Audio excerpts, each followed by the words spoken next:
मित्रों, सभी का स्वागत है आपके अपने चैनल पर। यहाँ हम बात करेंगे एम्स बीएससी नर्सिंग 2021 के अपडेट के नहीं जो फर्स्ट राउंड फाइनल रिजल्ट घोषित कर दिया गया है।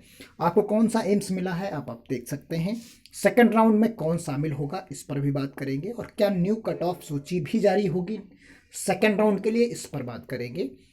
फर्स्ट राउंड में किस रैंक तक सेलेक्ट हुए हैं कैंडिडेट्स, इसकी बात करेंगे। सेकंड राउंड कब से शुरू होगा ये भी इसी वीडियो में डिस्कस करेंगे। तो आइए, सभी डेट्स डिक्लेयर की गई हैं, सभी चीज़ें आपको नोटिफिकेशन में मिल जाएंगी। तो एक एक करके सभी मुद्दों पर बात करते हैं। देखिए, ये 5 फरवरी है यहाँ पर, और 5 फरवरी को ये डाटा अपडेट कर दिया गया है। आप इसका रिजल्ट देख सकते हैं। First round seat allocation of nursing, तो यहाँ पर आपने पूरी डिटेल में देखने की कोशिश की। आप देख सकते हैं ये पूरा फर्स्ट राउंड का है, आज की डेट है ये। और यहाँ पर जो आपको सीट लॉक चॉइसिंग हुई थी वो 2 फरवरी तक की गई थी। आप allocation seats AIIMS in order rank जो है ऑर्डर रैंक के हिसाब से देख सकते हैं। तो यहाँ आप देखेंगे कि AIIMS new Delhi first second rank वालों ने ली है। उसके बाद यहाँ पर जो है NRRNP यानी यहाँ पर, और उसके बाद न्यू दिल्ली जोधपुर, इस तरीके से अलग अलग कैंडिडेट्स ने यहाँ पर लिया है। इसमें NR का जो मतलब है आपने देखा, जो वहाँ पर हमने आपको दिखाया था स्टार्टिंग में, जो NR का मतलब है वो नॉट पार्टिसिपेटेड, यानी उन्होंने चॉइस फिलिंग नहीं की। Did not registered, did not fill any choice, यानी उन्होंने केवल उसमें काउंसलिंग में पार्टिसिपेट कर लिया, उनको रैंक के हिसाब से अलॉट कर दिया गया। तो जितने लोगों ने वहाँ पर उनको सीट अलॉट कर दी गई, यानी उनके आगे यहाँ पर जो है NR लिख दिया गया। जिन्होंने चॉइस फिलिंग नहीं की लेकिन उनकी मेरिट थी तो उन्हें अलॉट कर दिया गया। तो ये चीज़ें हैं यहाँ पर इन्होंने क्लियर कर बताया। तो यहाँ अनरिजर्व्ड जो है सीट एलोकेशंस कंप्लीटेड फॉर हर category at rank higher than that of the candidates in the complete last rank at the seat has been allocated in respective category। तो देखिए किस रैंक तक सेलेक्ट हुए हैं उनकी डिटेल यहाँ पर आपको मिल जाएगी। ये चीज़ आप यहाँ पर देख सकते हैं। 600 जो है 669 रैंक तक अनरिजर्व सेलेक्ट हुए हैं। EWS कैंडिडेट 1378 तक। OBC आप देख सकते हैं 1000 रैंक तक। SC 1982, SC ST जो है 3990 रैंक तक सेलेक्ट हुए हैं। ये उसी हर कैटेगरी के हैंडीकैप्स हैं जो यहाँ इस रैंक तक सेलेक्ट हुए हैं। EWS का हैंडीकैप्ट अवेलेबल ही नहीं है, यानी नॉट अवेलेबल, यानी इसकी सीट्स वैकेंट रह गई। क्लियर हो गया होगा, आप समझ गए होंगे। और एलिजिबिलिटी फर्स्ट राउंड के लिए ये डिक्लेयर किया गया। तो यहाँ पर अब not eligible for second round, इन्होंने कहा कि candidate did not participate in first round of the seat allocations are not eligible second round of that allocations but can participate in open round of the जो है यहाँ पर seat allocations, यानी second round में वो participate नहीं कर सकता जिसने फर्स्ट राउंड में पार्टिसिपेट नहीं किया है। जिसने यानी राउंड 1 में फर्स्ट राउंड में ही जो है पार्टिसिपेट किया है फर्स्ट राउंड में, वही सेकंड राउंड में पार्टिसिपेट करेगा। और ओपन राउंड जब कभी होगा तो बाकी लोग करेंगे। और दूसरी चीज़, जो सूची की बात है, जो लिस्ट की बात है, जो पड़ी हुई है, उसी लिस्ट में वही लिस्ट के लोग पार्टिसिपेट करेंगे जो रिजल्ट के टाइम में डिक्लेयर की गई थी। उसके अलावा कोई सूची नई नहीं आएगी। तो यानी जो लोग पहले उस लिस्ट में थे, जितने थे वही लोग फर्स्ट राउंड में पार्टिसिपेट किए। उनमें से अगर कोई रह गया था तो उसे वेट करना पड़ेगा ओपन राउंड का, यानी वो कैंडिडेट सेकंड राउंड में पार्टिसिपेट नहीं करेगा। सेकंड राउंड में वही पार्टिसिपेट करेगा जो फर्स्ट राउंड में पार्टिसिपेट किया है। और उसे 2 ऑप्शंस दिए जाएंगे, एक ऑप्शन 1 और दूसरा ऑप्शन 2। दोनों ऑप्शंस में से कोई एक ऑप्शन उसे चुनना होगा। उसी के हिसाब से for the second round the order of seat allocation will be based on the merit order used in first round. यानी देखिए यहाँ क्लियर कट लिखा हुआ है, जो सेकंड राउंड में भी वही मेरिट लिस्ट यूज़ की जाएगी, मेरिट ऑर्डर यूज़ किया जाएगा जो फर्स्ट राउंड में यूज़ किया गया। For open round the order of seat allocation will be based on the original merit.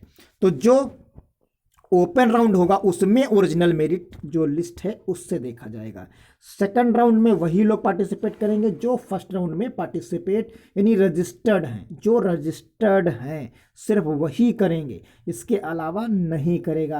यानी आप उस मेरिट लिस्ट में थे लेकिन रजिस्टर नहीं किया फर्स्ट राउंड के लिए तो आप एलिजिबल नहीं हैं। अगर आप उस रजिस्टर्ड कर दिए हैं तो आप सेकंड राउंड के लिए एलिजिबल हैं, और उस मेरिट में हैं और फर्स्ट राउंड में सेलेक्ट नहीं यानी रजिस्ट्रेशन नहीं किया तो आप ओपन राउंड में पार्टिसिपेट करेंगे।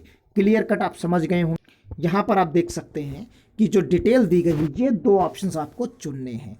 यहाँ देखिए साफ साफ लिखा है do not wish to participate in further, यानी अगर ऑप्शन 1 आपने चुना है तो आप आगे वाले सीट जो सीट आपको मिल गई उसी में आप संतुष्ट हैं।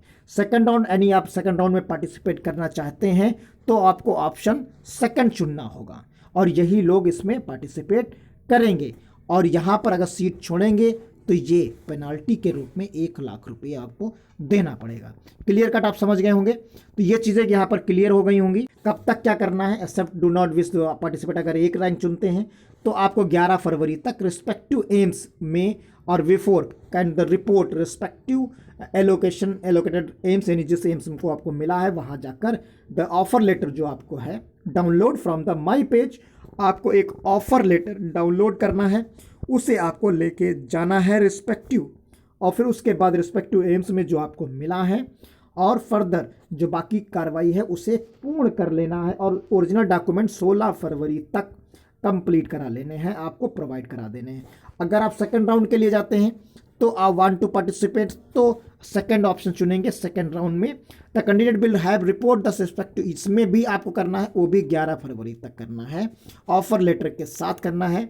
और यहाँ एम्स जो 1 lakh in names of the director of AIIMS Delhi के नाम आपको सी डिटेल बिलो दी गई है, उसके हिसाब से आप बनवाकर जमा करना पड़ेगा। If any candidate who have been allocated in seat in round 1 and the seat allocation does not respond in any of the above manner, her and seat allocations stand cancelled and candidate shall be ineligible for the further rounds। अगर आपने कोई भी conditions इसका पालन नहीं किया, आप report नहीं करेंगे, अगर आपने संबंधित कॉलेज रिपोर्ट नहीं किया, जब रिपोर्ट नहीं करेंगे तो आपका जो सीट कैंसिल कर दी जाएगी और आप राउंड 2 में भी पार्टिसिपेट नहीं कर पाएंगे। क्लियर आप समझ गए होंगे। डॉक्यूमेंट्स आपके सामने यहाँ पर देखिए, आप कौन से ले जाने हैं उन्हें आप देख सकते हैं। ये सारे के सारे डॉक्यूमेंट्स आपको ले जाने हैं। ये सारे डॉक्यूमेंट्स आपको 10 डॉक्यूमेंट्स यहाँ पर दिए गए हैं कैटेगरी तक लेके, ये सभी आपको सबमिट करने हैं, ओरिजिनल और इसकी जीरोक्स कॉपी। ये सभी एम्स की जो है मेल आईडी दी गई है, यहाँ से आप मेल आईडी ले सकते हैं। एक एक की मेल आईडी आप यहाँ पर 12 की देख सकते हैं। और यहाँ the policy of regarding eligible for second round आप देख सकते हैं। The candidate who allocated in seat 1 round है चूजन द ऑप्शन 2, अगर आपने ऑप्शन 2 चुना है तो आप एलिजिबल होंगे सेकेंड राउंड के लिए। And the requirement of the eligible second round allocations, however the eligible candidate must be in that does not important any participate in second round, यानी वही एलिजिबल होगा जो सेकंड राउंड यानी first round में option second चुनेगा। ये हो गया।